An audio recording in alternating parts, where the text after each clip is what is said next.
Hello mga katatak trending, maligayang pagbabalik sa aking YouTube channel. Ito nga ang latest update ngayon sa impeachment trial ni Vice President Sara Duterte. Umuugo nga ngayon ang usap-usapan ang paglantad ng sinasabing si Mary Grace Piatos. Yari na si VP Sara Duterte at mabubuking na ang itinatagong lihim. Ayon sa nakalap nating impormasyon ay magkakaroon daw di umano ng continuation sa impeachment trial ni VP Sara Duterte simula October 13 hanggang 15 at pasabog ito at talaga namang kaabang-abang dahil titistigo na next hearing si Atty. Zulaika Lopez. Kinumpirma ito mismo ng Chief Staff ng Office of the Vice President. Kasunod nito may kumakalat na balita na magpapakita si VP Sara Duterte sa Senado dahil sa paglantad ni Atty. Zulaika Lopez. Isa sa nagpost nga ng nasabing balita ay ang kapatid ni Raffy Tulfo na si Ramon Tulfo. Pahayag nito, VP Sara will attend the impeachment hearing when Atty. Zulaika Lopez, her Chief of Staff, testifies for the defense on Tuesday, July 14. Lopez dropped hints about Sara's presence at the trial in an ambush interview, saying Typhoon Inday was coming. It's common knowledge among Sara's close circle that she and the VP are a couple.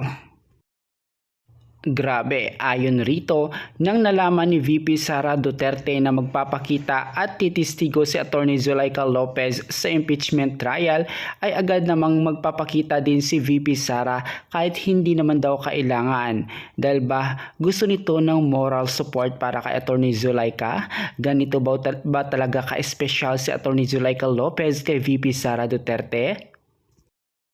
At ayon pa rito, magiging hostile witness sa Atty. Zulaika Lopez matapos i-play ang video nito sa Senado na umiiyak.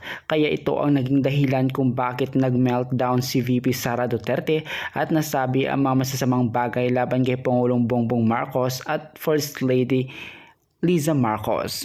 Ayon pa rito, kauna-unawa daw iyon dahil sa nangyari kay Zulaika kaya ipapalabas daw iyon. Tatanungin din di umano si Zulaika patungkol sa mga ground impeachment kay VP Sara Duterte. Ayon kay Atty. Ricky Tumutogro, ang hostile witness ang bintahin nito.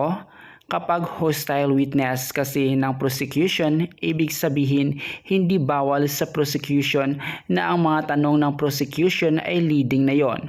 Kumbaga, general rule kasi. Bawal ang direct examination kapag isinalang ang testigo. Hindi mo siya pwedeng i-guide sa mga sagot niya kasi bawal daw yan. Tawag dyan leading at ma-violate mo ang rules. Dahil hayaan ng witness na magkwento, huwag mo siya ililid. Kaso dahil ito ay hostile witness, kailangan mo ilid sa mga sasabihin niya. Ito nga ang naging saad ni Atty. Ricky Tumutogro.